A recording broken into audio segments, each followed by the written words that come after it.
안녕하세요. 저는 40살에 일반 회사를 다니고 있는 남자입니다. 단 하루를 살아도 후회 없는 삶을 살려고 열심히 뛰어다니고 있습니다. 그 노력이 언젠가 빛을 밝히는 날이 올 거라 생각합니다. 두 번 다시 과거의 일들을 겪고 싶지 않네요. 그때의 아픔은 지금도 저를 너무 아프게 합니다. 가끔씩 툭툭 튀어나오면서 저를 너무 괴롭게 만들고 있어요. 그날의 기억들이 지워지지는 않더라도 어느 정도는 무뎌졌으면 좋겠네요. 한때는 제가 너무나 사랑했던 여자였고 제가 가진 모든 걸 주려고 했지만 아내와의 인연은 평생을 함께하지 못했습니다. 아내는 제가 이해해주기를 바랬어요. 제가 마음이 너무 좁아 받아줄 수 있는 그릇이 안 된다며 실망한 눈빛을 보냈었는데 여러분들께서는 어떻게 생각하시는지 정말 궁금합니다. 도대체 누가 잘못했는지 판단해 주시기 바랍니다. 아내와의 결혼은 힘들었어요.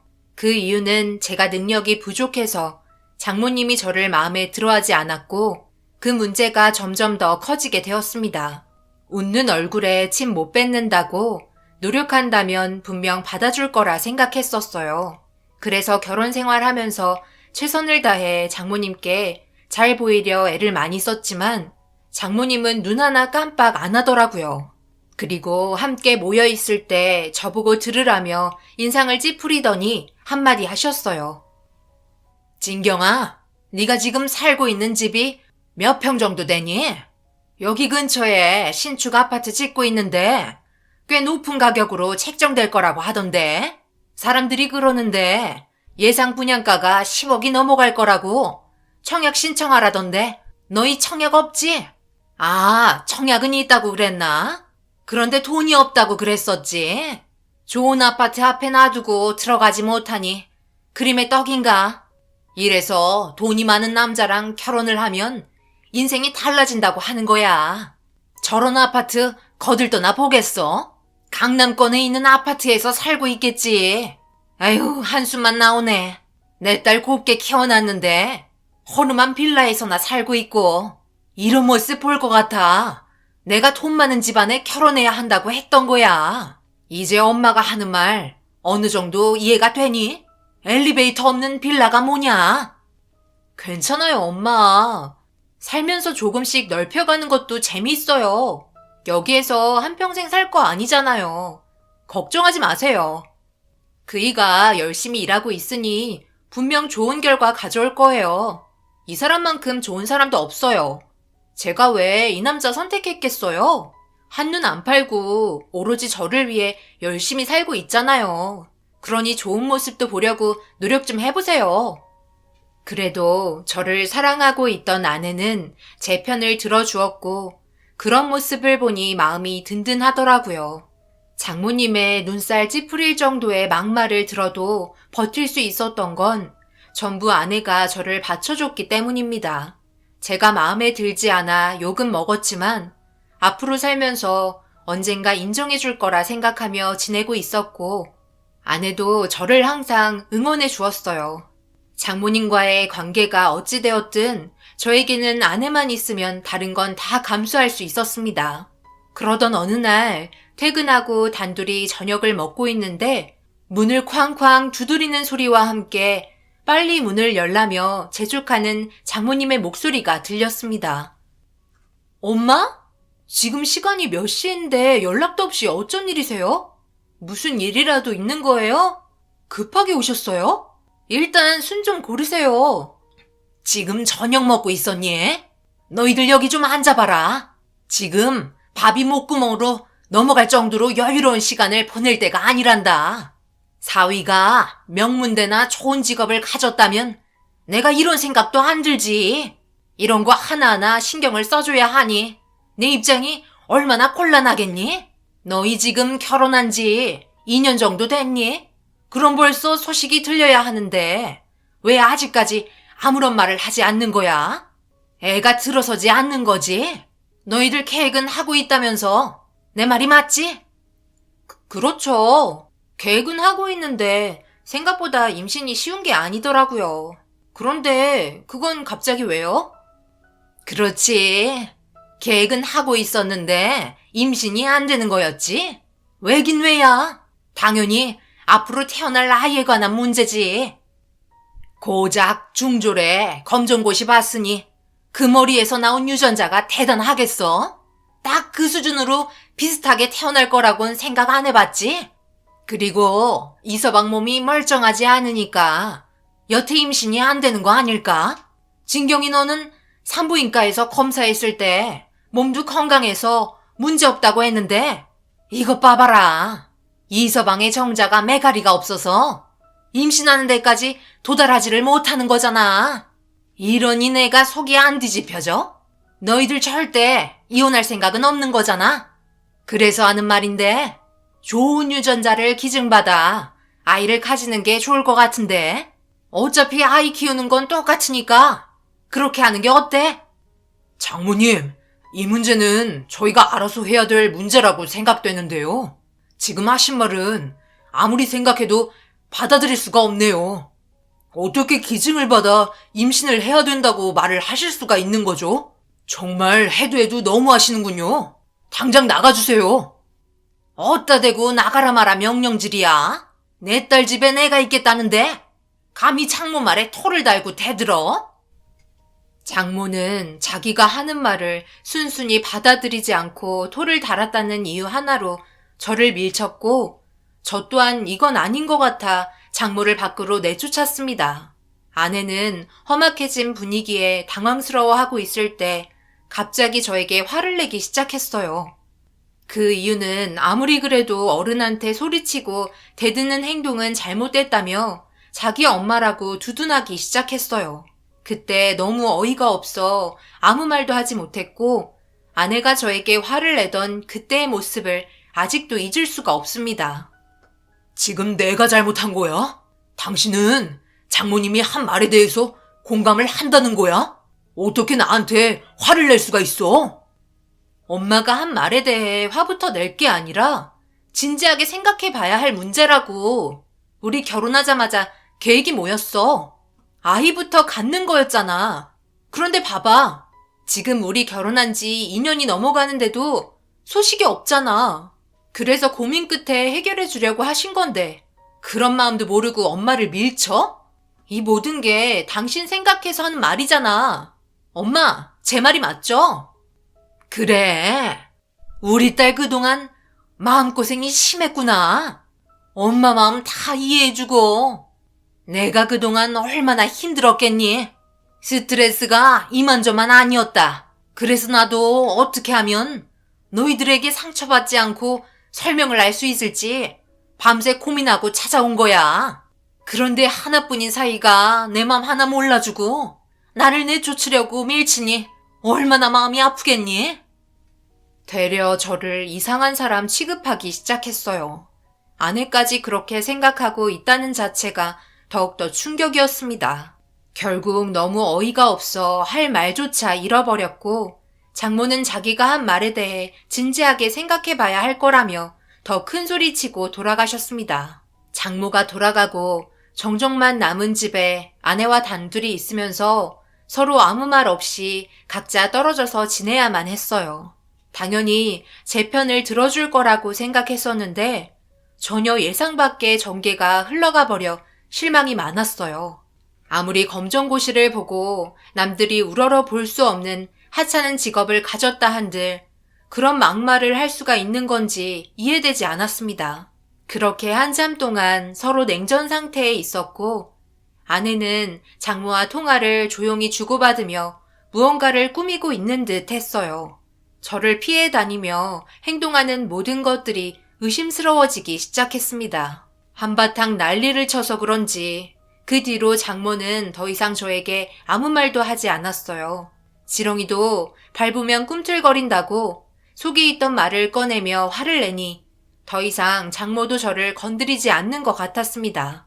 그리고 시간이 지난 만큼 아내 또한 조금씩 기분이 풀리기 시작했는지 서로 어색한 분위기 속에 툭툭 던지는 대화를 주고받으며 각자 상처받았던 마음도 풀어지기 시작했고 더 이상은 그런 문제들로 얼굴 붉힐 일이 없어진 것 같았어요.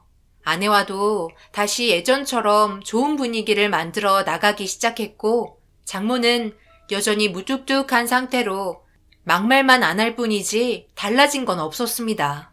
몇 달의 시간이 지나고 아버님이 술 한잔하고 싶다길래 주말에 찾아뵈었어요. 평소와 다를 것 없는 일상이었고, 장모도 그날만큼은 얼굴을 붉히고 싶지 않았는지 아버님과 함께 술 한잔 하는 것도 편하게 먹을 수 있었습니다. 그런데 잠시 뒤 아내의 행동이 문제가 생기기 시작했어요. 입을 틀어막더니 갑자기 화장실로 급하게 뛰어가더라고요. 너무 놀라 무슨 일이냐고 다급하게 물어보자 아무 말 없이 헛구역질을 하기 시작했고, 그때 머릿속으로 스쳐 지나간 건 아내가 임신을 했을 것 같다는 느낌이 강렬했습니다. 그래서 입가를 닫고 나오는 아내에게 떨리는 목소리로 임신 아니냐고 물어보자 아침에 먹은 게 체한 것 같다며 말도 안 된다고 무심코 지나갔지만, 그때부터 시작된 입덧은 심상치 않았어요. 그리고 그 모습을 빤히 지켜보던 장모는 저와 아내의 마지막 관계를 물어보더니 임신이 될 확률이 거의 맞을 것 같다며 말을 꺼내길래 서둘러 테스트기를 사와 검사를 하게 되었고, 아내는 저희가 그토록 원하던 임신을 하게 되었습니다. 너무나 간절했던 마음이었기 때문에 저도 모르게 눈물이 흘러버리더라고요. 아내는 그런 저를 안아주며 모든 게 잘 해결됐으니 걱정하지 말라고, 앞으로 좋은 일만 있을 거니 힘내라면서 같이 눈물을 흘렸습니다.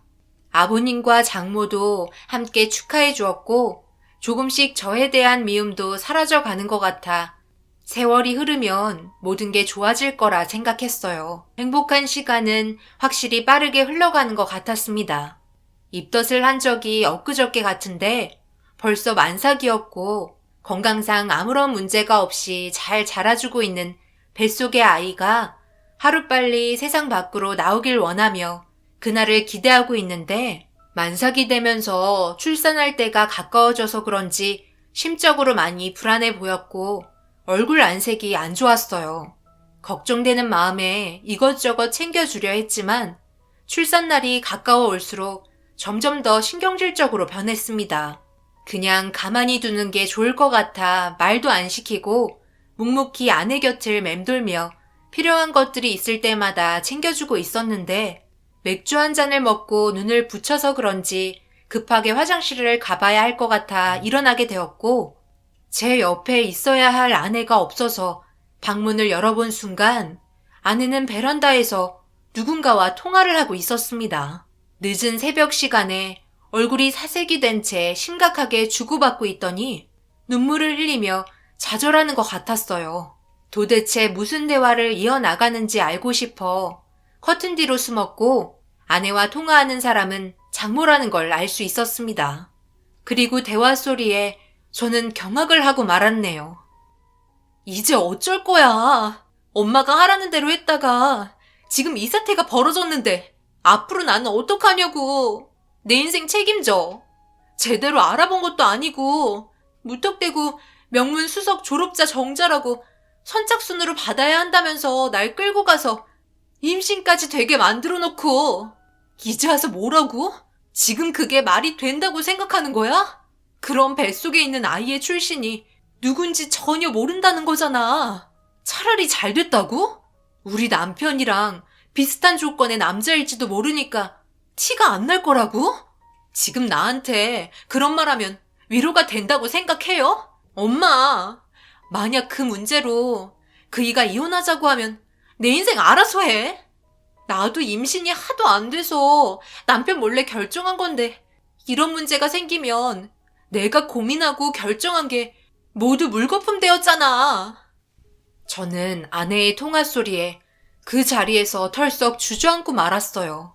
제가 주저앉는 소리에 급하게 베란다에서 나온 아내는 제가 주저앉아 있는 모습을 보더니 비명을 질렀고, 모든 통화 내용을 들었는지 안 들었는지 확인하기 위해 떠보는 듯한 말투로 물어보기 시작했고, 그 자리에서 모든 걸 엎어버리기에는 그동안 함께한 세월의 배신감이 너무나 컸었기 때문에 술이 너무 취해서 잠시 비틀거리다 주저앉았다며 곧 출산이 임박해서 답답하냐며 듣지 못했다는 듯 연기를 펼쳐 나갔습니다. 아내는 제가 한 물음에 고개를 끄덕였고 급하게 안방으로 들어갔어요. 그제서야 제 눈에서 눈물이 흐르기 시작했고 화장실에서 한참 동안 흐느꼈습니다. 장모와 아내는 저 모르게 모든 걸 계획하고 있었어요. 그래서 한동안 둘의 사이가 조용했던 거고 관계도 없이 임신을 하면 적발이 되니 최대한 잘 구슬려서 모든 상황을 맞추려 사소한 거 하나까지 계획을 하기 시작했었습니다. 그렇게 완전히 속고 있었던 저는 아내의 뱃속에 있는 아이가 제 아이라고 완전히 믿고 있었어요. 하지만 다른 사람의 아이라는 거에 엄청난 충격을 받았습니다. 결국 기증을 받아 임신까지 하게 되었으니 더 이상은 함께할 수 없어 모든 걸 계획해야만 했어요. 온갖 스트레스를 받은 상태로 며칠의 시간 동안 아내의 행동과 장모의 행동을 유심히 관찰했고 뱃속에 있는 아이가 확실히 자기들이 원하는 기준의 아이가 아니라는 것 때문에 발빠르게 움직이는 것 같았습니다. 그런데 녹초가 된 상태로 현관문을 열며 들어온 아내가 갑자기 진통을 하기 시작했고 아무것도 하고 싶지 않았지만 저까지 나쁜 놈은 되지 말아야 했기에 산부인과에 데려다 줬어요. 제 아이였으면 안절부절 못하고 눈물까지 흘렸을 텐데 아내와 장모의 행동을 생각하니 아무런 감정도 느낄 수가 없었습니다. 한참 뒤 출산을 끝낸 아내는 갑자기 비명을 질렀고 병원은 아수라장이 되었었어요.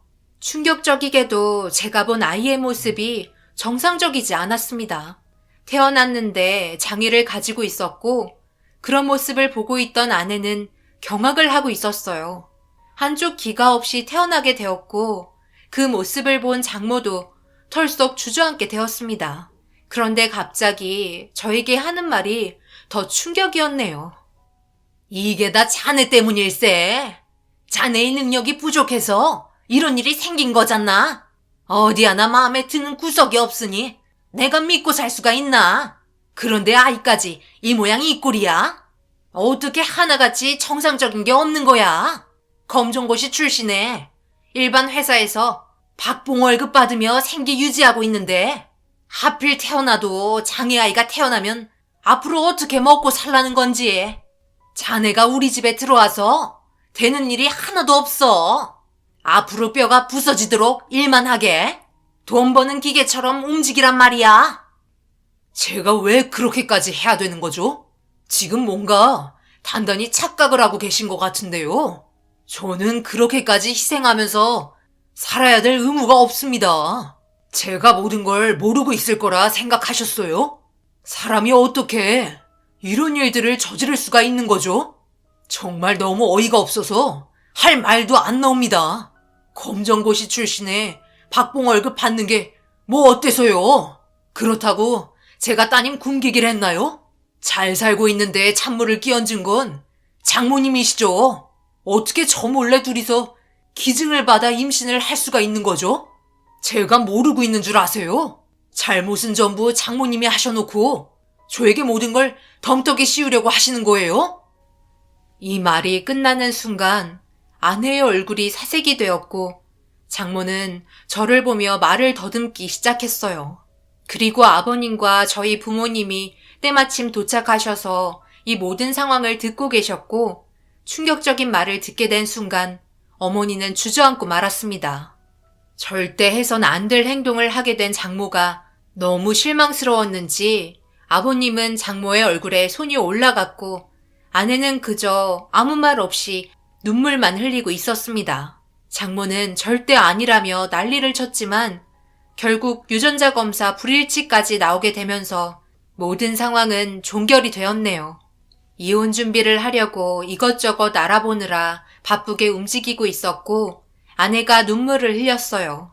자신이 한 행동에 대해 정말 미안하고 실수였다며 두 번 다시 이런 일은 없을 테니 제발 이혼만큼은 하지 말아달라고 애원을 하기 시작하더라고요. 장애를 가진 아이를 안고 눈물을 보이며 슬픈 얼굴로 애원하는 아내를 바라보고 있던 저도 너무 마음이 아팠습니다. 하지만 자신이 한 결정이 잘못됐고 돌이킬 수 없을 정도로 너무 멀리 와버렸기 때문에 그에 따른 모든 불이익은 홀로 감당해야만 했어요. 아무 말 없이 저는 짐을 싸기 시작했고 아내는 제가 없으면 앞으로 살아갈 자신이 없으니 떠나지 말아달라고 애원을 하기 시작했습니다. 어떤 식으로도 용서를 받을 수는 없었어요. 나는 당신을 용서해 줄 수 있는 선을 넘어버렸어. 그렇기 때문에 우리는 더 이상 결혼 생활을 이어나갈 수는 없을 것 같아. 전부 내 잘못이야. 나도 당신을 위해서 결정한 일들이라고. 맨날 욕만 먹으니 그걸 보고 있는 나도 얼마나 안타깝겠어. 그런데 임신까지 안 되니 더 좌절스럽더라고. 그런데 정말 이러면 안 되는데 엄마가 한 제안이 나쁘지 않다고 생각했어. 언제 임신이 될지도 모르는 상태에서 마냥 기다릴 수도 없고 그렇다고 맨날 눈만 마주치면 당신을 뭐라고 하는 모습도 보고 싶지 않았는데 엄마가 하자는 대로 일을 진행하면 앞으로 2번 다시 당신을 얕잡아 보거나 불만 가지지 않겠다며 명문대 수석으로 졸업한 아주 상태가 좋은 정자를 기증받아 임신을 할 수 있다고 설득시키는데 나도 모르게 엄마의 조건에 설득이 되어버렸어. 어찌되었든 태어나서 사랑을 주고 키우면 우리 자식이나 다름없는 거잖아. 낳은 정보다 키운 정이 더 큰 거라며. 그래서 모든 걸 비밀로 하고 당신 아이처럼 위장을 하면 문제될 게 없을 거라 생각했지. 그런데 알고 보니 명문대 수석 졸업한 정자라고 알고 있었는데 알고 보니 출처도 알 수 없는 이상한 사람의 정자를 기증받게 되었더라고. 차질이 생긴 것 같았고 이 문제를 조용하게 처리를 하던 도중 사태가 점점 심각해져서 그동안 내가 얼굴 표정이 좋지 않았던 거야. 그런데 출산을 하고 나서 보니 아이가 장애를 가지게 되었어. 절대 하면 안 될 일들이었고 내가 앞으로 평생 살면서 뉘우치며 살게. 그러니 한 번만 용서해주면 안 될까? 내가 이렇게 빌게. 만약 태어난 아이가 장애를 가지지 않았다면 평생을 속이며 살 생각이었던 거네.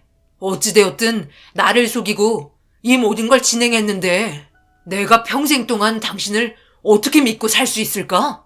나는 더 이상 아무런 말도 하고 싶지 않아.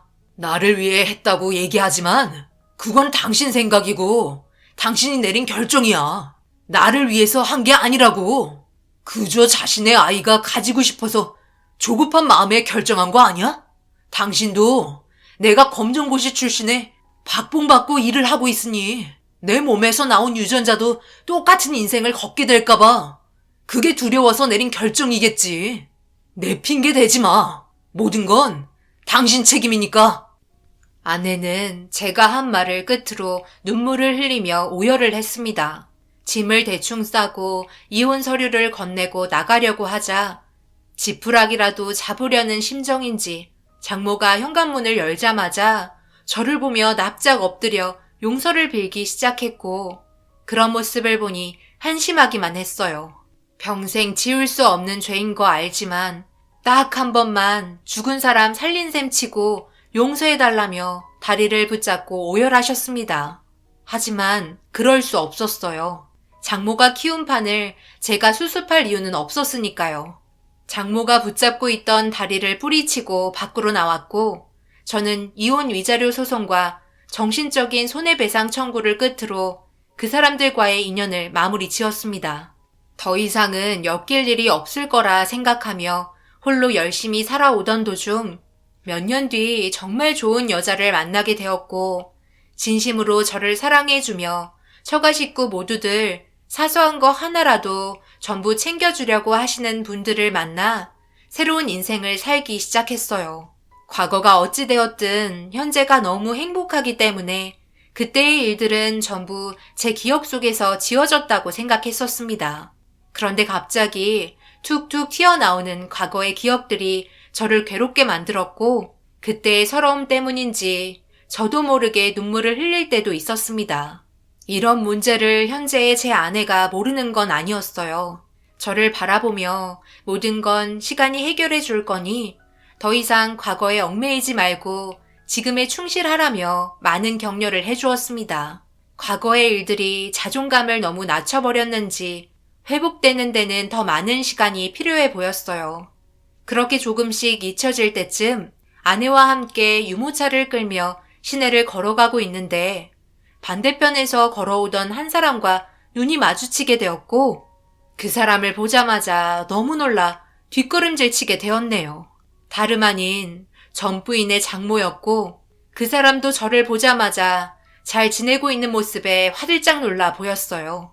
그리고 천천히 고개를 돌려 시선은 유모차를 향했고 유모차에 있던 아이를 보더니 경악을 하셨습니다. 제 아이들은 쌍둥이로 태어났고 거기에 더해 한 번 더 그 사람이 놀란 건 아내는 뱃속에 셋째까지 임신을 한 상태라 자기가 뭘 잘못 본 것 마냥 몇 번이고 눈을 비볐네요.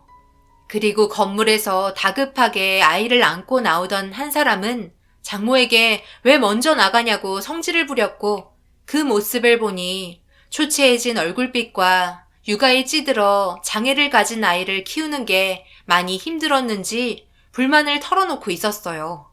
그러자 저와 눈이 마주쳤고 비교가 되는 모습에 자신이 많이 부끄러운지 몸을 돌렸습니다.